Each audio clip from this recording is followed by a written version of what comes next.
Hey, what's up, guys? Corey here again today to continue with our series of why guitarists love certain players. Today, we're going to talk about why so many guitarists love Slash. Not a lot of reason to explain who Slash is. Guns N' Roses, top hat, Marlboro, Les Paul swinging down in front of his knees. He is, over the last 30 years, become the image of the rock and roll guitar player. Played on some of the most memorable songs of the 80s and early 90s, and he's still making music today. Sounded great. It's hard, you can't think of 80s rock and not have Slash at the forefront of your mind. And still to this day, he's proven why. The interesting thing about Slash is there are a large number of people who don't care for him. And for the most part, they're the same people who take issue with a lot of players over things like sloppiness and whatnot. Slash is playing a lot smoother than he used to. Sloppiness used to be an issue, but, so did whiskey and smack. So, those things kind of go hand in hand. And he's still got a little of that sloppy to him. But some of that is what I think makes what he does great. Slash came out at a time when rock and roll had a sound. When hard rock had, its 80s sound. Your chorus delay, the quintessential 80s tone. As I know you know what I'm talking about. And he came out and was like, to hell with all that. We're going to just come out and play some raw-ass rock and roll. And that's what Guns N' Roses did. They came out, they didn't fit into the metal crowd, but they also didn't fit into the hair bands. I mean, they had the hair, but that's just because everybody did at that point, not just rock and rollers. I mean, everybody. So they came out, and I kind of compare them more to the Crew than anybody from that age, because the Crew was heavier than a lot of other music at that time, as far as what was being played on the radio and heavy rotation on MTV, things like that. So Slash comes in, and on this first album, every song has an amazing, memorable riff. I mean, there is not a song on Appetite for Destruction that doesn't have a cool, fun-to-play riff. The solos, you remember every one of them. If you were a young kid in that era or in your teens and listened to that album as many freaking times as I did as a kid, I can lay down in bed and hum every solo off of Appetite for Destruction. And they don't leave your mind. He had a way of making a Les Paul copy and a Marshall Silver Jubilee really, really sing. And that was, it was just something awesome for its time. And for today's time, frankly. Now, I think another reason a lot of people take issue with Slash is because, frankly, he's marketed his personal brand so well. He's on everything Gibson. He's on everything Marshall. He is probably making more money off licensing and the selling of beginner-level Epiphone guitars than... He is probably making more money off the licensing and selling of Epiphone beginner-level guitars than he ever made on music. It would not surprise me when you think of the thousands and thousands and thousands of those that have been sold over the years, and how many things you see out there with a Slash logo, or the silhouette of the top hat and the skull. The truth is, the marketing is brilliant. He was the guy at that age that I wanted to be. He played such a monumental role in my decision to play guitar. Like, as a kid, I wanted to be that guy. Some guys wanted to be Axl, so they could get the chicks, I guess. I don't know. But I wanted to be Slash. There was a coolness there. It was always like, man, I want that jive. I mean, I remember being a young kid trying to lower my strap, as low as he does and play, and could barely reach the neck of my guitar, let alone get an arm around to fret a note. But that was what Slash was to a lot of people. Slash was, for my generation, Slash was our hero. He was our guitar hero.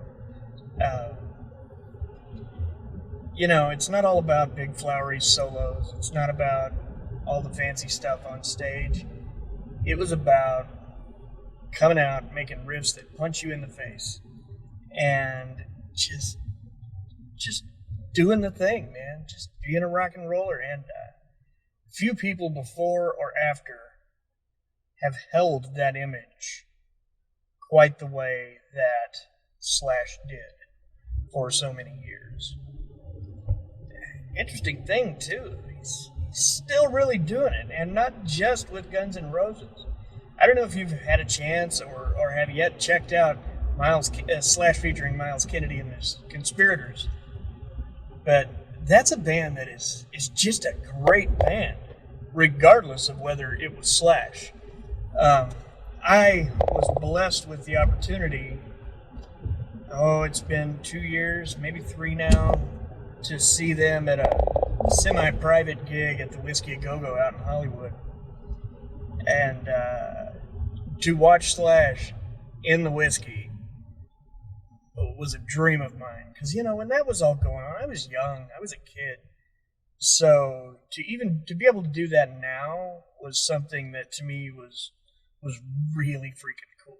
And to watch one of your heroes play from 15 feet away is something you don't get anymore. I mean, you're not going to see Clapton in a club.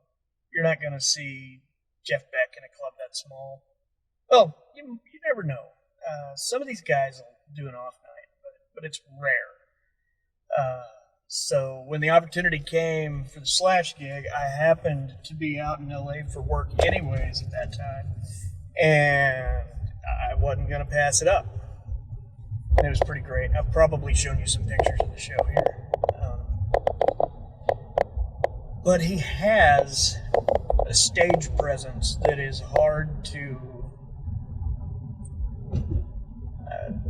he has a stage presence that's hard to just put into words, in my opinion. He comes out, he doesn't smile and laugh, talk, any of that crap. He just comes out with his hat on and his hair down, black t-shirt usually a funny one, and swings a good-looking Les Paul down by his waist and just tears it up. And the thing about Slash's music that I think was special is that most of it is very playable. Slash isn't a shredder. He wasn't out there playing, 25 notes a second or some crazy crap like that. Slash came and reminded us that you don't have to be fast to be cool. With more of an Angus Young meets Joe Perry, Jimmy Page kind of a feel, what he brought to the table was something that was very needed in rock and roll at the time. And we're grateful to have had the opportunity to watch it, and for many of us to have watched it firsthand. I did get to catch the Not in This Lifetime tour here in St. Louis, which was cool because, they got in a little trouble here back in the 90s with a big riot that was a nightmare, then a lawsuit and some criminal charges and all kinds of other crap. And they swore they'd never come back. So since it was Not in This Lifetime, they came on back, and it was pretty cool. It was a lot of fun. It was the first time to see Guns N' Roses in St. Louis, and I think it was 28 years, something like that. So I was really glad to get to do that. And I think that for a lot of players, Slash helps us hang on to something from our youth, just like Jimmy Page does for guys who are in their 60s now. Slash did that for my generation. I mean, when I listened to Welcome to the Jungle, I'm picturing that. And still to this day, those are songs that are fun to hear. You hear them on the radio, you still don't skip. They're fun to play with your own band. No matter how bad you butcher them, you can still enjoy yourself. But Slash was just something special to me. And I think that hopefully that's something that resonates with a lot of you. I'm sure there will be some detractors who will talk about all of the many reasons Slash isn't a great guitarist. And probably there's some truth to a little of it. But for the most part, I just don't give a damn. I hope that everyone has enjoyed this video and had a lot of fun and hopefully able to reminisce. Please, in the comments down there, share your Slash memories. Tell us your stories. What about him was special to you and made you, did he play a role in you becoming a guitarist in life or your loving music? Anything. But the likes, shares, comments, thumbs up, all that stuff, it really, really is something we're very grateful for and helps to grow this channel. And for that, I genuinely thank you. And hope we'll see you back here in a day or two. Thanks for watching.